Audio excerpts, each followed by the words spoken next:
പുഴയിലെ ഉപ്പുവെള്ളം വീട്ടുപറമ്പുകളിലെത്തി ആഴ്ചകളായി കെട്ടിക്കിടക്കുന്നതിന്റെ ദുരിതം പേറുകയാണ് കാസർഗോഡ് നീലേശ്വരം നഗരസഭയിലെ തീരദേശ ഗ്രാമങ്ങൾ. പ്രശ്നത്തിന് അടിയന്തര പരിഹാര നടപടികൾ ആവശ്യപ്പെടുകയാണ് നാട്ടുകാർ. നീലേശ്വരം പുഴയോട് ചേർന്ന് കിടക്കുന്ന പുറത്തക്കൈ പ്രദേശത്ത് മാത്രം 85ഓളം വീട്ടുപറമ്പുകളിലേക്ക് വേലിയേറ്റത്തിൽ പുഴവെള്ളം എത്തിയിരിക്കുകയാണ്.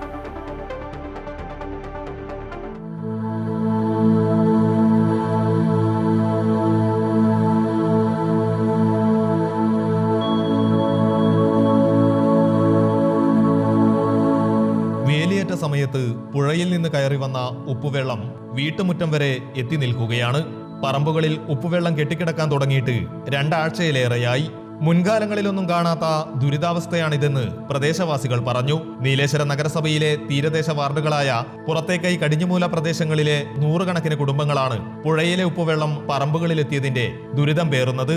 ഉപ്പുവെള്ളം കാരണം കൃഷിയിടങ്ങളും നശിക്കുകയാണ്. ദുർഗന്ധവും പ്രാണിശല്യവും വർദ്ധിച്ച് വീടുകളിൽ താമസിക്കാൻ കഴിയാത്ത അവസ്ഥയെന്നും നാട്ടുകാർ പറഞ്ഞു. ഉപ്പുവെള്ളം കല്ലിന് കൊണ്ടു കഴിഞ്ഞാൽ ഇതെല്ലാം ദ്രവിച്ചു പോകും. അപ്പോൾ എല്ലാവരും ഇപ്പം ഈ വാഴയോ തെങ്ങോ ഇപ്പോൾ തെങ്ങിനൊന്നും തളിയില്ല, വാഴയെല്ലാം നശിച്ചു, എല്ലാ കൃഷി വീട് നശിച്ചുകൊണ്ടിരിക്കുന്നത്. അപ്പോൾ ഇതിന് പരിഹാരം എന്ന് പറഞ്ഞാൽ ഈ കടിഞ്ഞുമൂല പള്ളി മുതൽ തൈക്കടപ്പുറം വഴുത്ത ബോട്ട് ചെട്ടി വരെ കര ഭിത്തി ഉയർത്തി കെട്ടണം. അതിന് MP MLA വന്നിട്ട് നോക്കിയിട്ട് പോയതാണ്. ഇതൊരു പരിഹാരമായിട്ടില്ല. നമുക്ക് രാവിലെ നൈറ്റ് പുറത്ത് ചെയ്യാൻ പോലും പറ്റാത്ത അവസ്ഥയിലാണ് ഉള്ളത്. വീടിന് ചുറ്റും വെള്ളമായിട്ട് ആരും പുറത്തിറങ്ങാനേ പറ്റുന്നില്ല. നമ്മൾ ഓർഗാനിക്കുമ്പോഴൊക്കെ നമ്മൾ കാണുന്നത് വെള്ളമല്ലേ, ഫുള്ള് മുങ്ങിയിട്ടാണുള്ളത്. അതുകൊണ്ട് പശുവിനെ ഒന്നും കെട്ടാൻ കഴിയുന്നില്ല. ഒന്നും എല്ലാം വെള്ളത്തിൽ എല്ലാം നഷ്ടപ്പെട്ടു. ദേശീയപാത നിർമ്മാണത്തിന്റെ ഭാഗമായി നീലേശ്വരം പുഴയുടെ പല ഭാഗങ്ങളിലായി ബണ്ട് നിർമ്മാണം നടത്തിയതും ഉപ്പുവെള്ളം വീട്ടുപറമ്പുകളിലേക്ക് എത്തുന്നതിന് പ്രധാന കാരണമായി നാട്ടുകാർ ആരോപിക്കുന്നു. പുഴയോരത്തോട് ചേർന്നുള്ള സ്ഥലത്ത് പാർശ്വഭിത്തികൾ ഇല്ലാതായിട്ട് 20 വർഷത്തോളമായി. അമൃത ന്യൂസ്, കാസർഗോഡ്.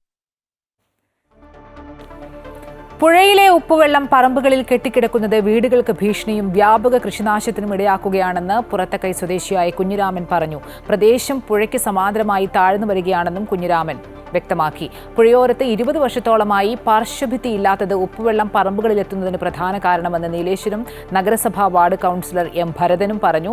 നേരത്തെ MLA അടക്കമുള്ളവരുടെ ശ്രദ്ധയിൽപ്പെടുത്തിയിട്ടും പ്രശ്നത്തിന് പരിഹാരമുണ്ടായില്ല എന്നാണ് വാർഡ് കൗൺസിലറുടെ പ്രതികരണം.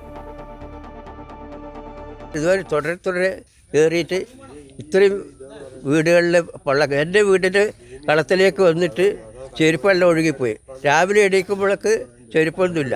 വാഴ, വീട്ടിൻ്റെ തറ. അടുത്ത കുറച്ച് വർഷത്തിനുള്ളിൽ ഒരു വീടിലും ഈ കരയിൽ താമസിക്കാൻ കൊള്ളില്ല, അത് ഉറപ്പാണ്. കാരണം എന്താ പറഞ്ഞാൽ അത്രയും ഉപ്പ് നെഞ്ച് ഇവിടെ പിടിച്ചു പോയി. അതുമാതിരി തന്നെ കരയിൽ, ഈ പുഴക്കരയിൽ എല്ലാ വീടും ഒരു ഇത് കിടക്ക്. ഉള്ളിലോട്ട് വന്നാൽ ഈ കാണുന്ന ഇതും. എൻ്റെ അറിവിലൊന്നും ഇത് ഇത്ര 10-72 വയസ്സായി ഇതുവരെ ഇങ്ങനെ സംഭവം കണ്ടിട്ടില്ല.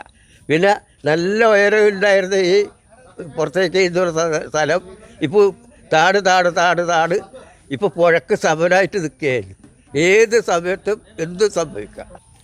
പാർശ്വഭിത്തി ഇല്ലാതാണ് മെയിൻ പ്രശ്നം. 20 വർഷമായി നമ്മളെ ഈ പുഴ സൈഡ് പാർശ്വഭിത്തി കെട്ടാറ്. മുമ്പ് നല്ല ഇറിഗേഷൻ്റെ വകുപ്പാണ് ഇപ്പോൾ പാർശ്വഭിത്തി കെട്ടൽ. ഇപ്പോൾ ഏത് നിമിഷം നമ്മുടെ കുടിവെള്ളത്തിലേക്ക് ഉപ്പ് കലരാൻ സാധ്യതയുണ്ട്. അത് നമ്മുടെ ഈ പുറത്തേക്ക് അണക്കെട്ട് എന്നൊരു ഇതുണ്ട്, പടിഞ്ഞാറ് ഭാഗം. അതിന് ഷട്ടർ ഇതാക്കാൻ വേണ്ടി പറഞ്ഞിട്ട് കുറേ വർഷങ്ങളായി. ഇപ്പോൾ ആ പലക ഇട്ടത് പൊട്ടിയിട്ടാണ് ഇപ്പോൾ വെള്ളം. ഇപ്പോൾ കാഞ്ഞങ്ങാട് മുനിസിപ്പാലിറ്റി വരെ ഈ വെള്ളം പോകുന്നുണ്ട്, ഈ ഉപ്പ് വെള്ളം. അതിനൊരു പരിഹാരം കാണാൻ മുനിസിപ്പാലിറ്റി പല തവണ ഫണ്ട് വെച്ചിട്ടും അത് പല വക മാറ്റി ചിലവാക്കുന്ന രീതിയിലേക്ക് എത്തിയിട്ടുണ്ട്.